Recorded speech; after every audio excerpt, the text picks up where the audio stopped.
से बड़ी खबर है। फौजी के घर लूट पर पुलिस का तगड़ा एक्शन देखने को मिला। पुलिस ने पेशी से पहले आरोपियों का जुलूस भी निकाला है। बुजुर्ग महिला को बंधक बनाकर की थी लूट। पड़ोसी समेत 5 लोगों को गिरफ्तार किया गया है। साइबर सेल और थाना पुलिस ने संयुक्त कार्रवाई की तो खुलासा ये हुआ कि इस स्टोरी में पूरा इन्वॉल्वमेंट पड़ोसी का ही था। पड़ोसी समेत 5 लोगों को गिरफ्तार इसमें किया गया है।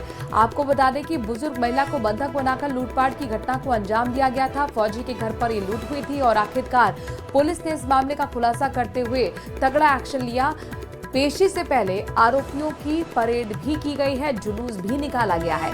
भरे बाजार में आरोपियों को जुलूस निकाला गया। साइबर सेल और थाना पुलिस की ये संयुक्त कार्रवाई है। तस्वीरें आपके सामने हैं जहां पर फौजी के घर लूट करने वाले लुटेरे बदमाशों का जुलूस भरे बाजार में निकाला गया है। जुलूस का परेड का उद्देश्य यही होता है कि खाकी का इस्तकबाल रहे, कानून का इस्तकबाल रहे। अशोक हमारे संवाददाता इस खबर पर ज्यादा जानकारी के साथ जुड़ गए हैं।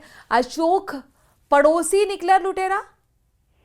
जी बिल्कुल, सनसनीखेज वारदात जो यहाँ पर सामने आई थी उसके बाद पुलिस ने इस मामले में तत्परता दिखाई, पूछताछ की और सामने आया कि जो पड़ोस का रहने वाला युवक ही है उसने इस पूरी जो है लूट की वारदात को रचा था।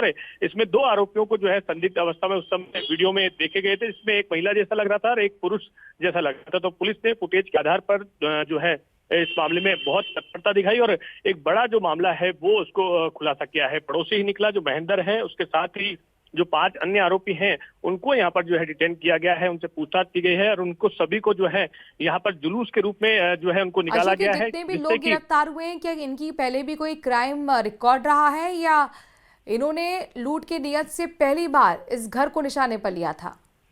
फिलहाल जो है इस मामले में पुलिस अपनी जांच कर रही है, लेकिन ये स्पष्ट हो रहा है कि लूट के इरादे से ही इन्होंने इस वारदात को अंजाम दिया है। पड़ोसी को ये मालूम था कि घर पे कोई अकेला मतलब महिला जो है बुजुर्ग अकेली रहती है और उसके बाद जो है उनकी नीयत खराब हुई और उसी नीयत के चलते उन्होंने जो है इस वारदात को अंजाम दिया और उसके बाद ये फरार हो गए थे।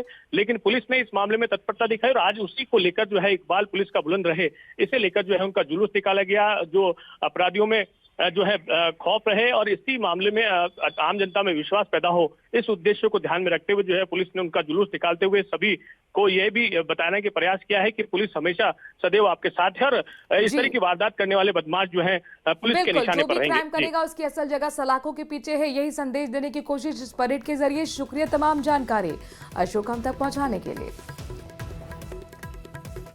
डूंगरपुर से इस वक्त की बड़ी खबर आ रही है जहां पर क्रय विक्रय सहकारी समिति में किसानों की भारी भीड़ उमड़ रही है। इसको लेकर नियंत्रण करने के लिए पुलिस तक को बुलाना पड़ा है और जैसे ही किसानों को सहकारी समिति पर खाद के 1000 कट्टे आने का पता लगा, वैसे ही किसानों की भीड़ उमड़ पड़ी। दावा है कि इनमें से कई किसान सुबह 6 बजे से लाइन में तक लगे हुए हैं। गौर करने वाली बात यह है कि यहाँ एक दिन पहले से जमा आधार कार्ड वाले किसानों को ही पहले खाद दी गई।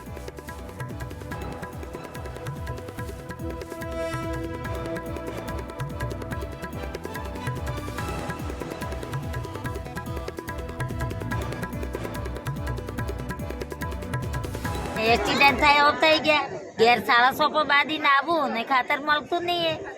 यहाँ आए गए हम 3 दिन हो गए, खाद नहीं मिल रहा है और अभी फसल नष्ट होने आ गई है। खाद मिलेगा खाद अभी कल आया था 1000 बैग, जिसमें कल भी वितरण किया और कल दिन भर भीड़ रही थी। कोतवाली से भी मैंने कल संपर्क कर जाप्ता मंगवाया था। तेजी से बढ़ने के साथ ही यूरिया की मांग लगातार बढ़ रही है, लेकिन कृषि विभाग ने साफ कर दिया है कि जिले में यूरिया की सप्लाई पर्याप्त मात्रा में है और लगातार आ भी रही है। इस साल लगभग 95,000 हेक्टेयर गेहूं के लक्ष्य के मुताबिक 38,000 मैट्रिक टन यूरिया की जरूरत तय की गई है। कृषि विभाग के उप निदेशक गोपाल नाथ योगी ने बताया कि विभागीय अधिकारियों ने बताया कि अक्टूबर से लेकर 27 नवंबर तक 18,263 मीट्रिक टन यूरिया जिले में पहुंचाई जा चुकी है, जो सीजन की कुल जरूरत का लगभग आधा हिस्सा है। विभाग का दावा है कि अक्टूबर से आने वाली हर खेप रबी के इस्तेमाल में आती है और आगे भी सप्लाई का सिलसिला बिना रुके जारी रहेगा।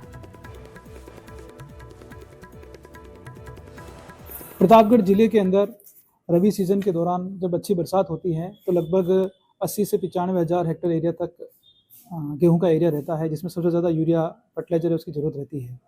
इस साल हमने जो टारगेट लिया था उसमें 95,000 हेक्टेयर एरिया का टारगेट लेके चल रहे हैं हम गेहूं में, जिसके लिए टोटल जो डिस्ट्रिक्ट की डिमांड है गेहूं के साथ में वो 38,000 मेट्रिक टन यूरिया की कुल डिमांड जिले को रहती है।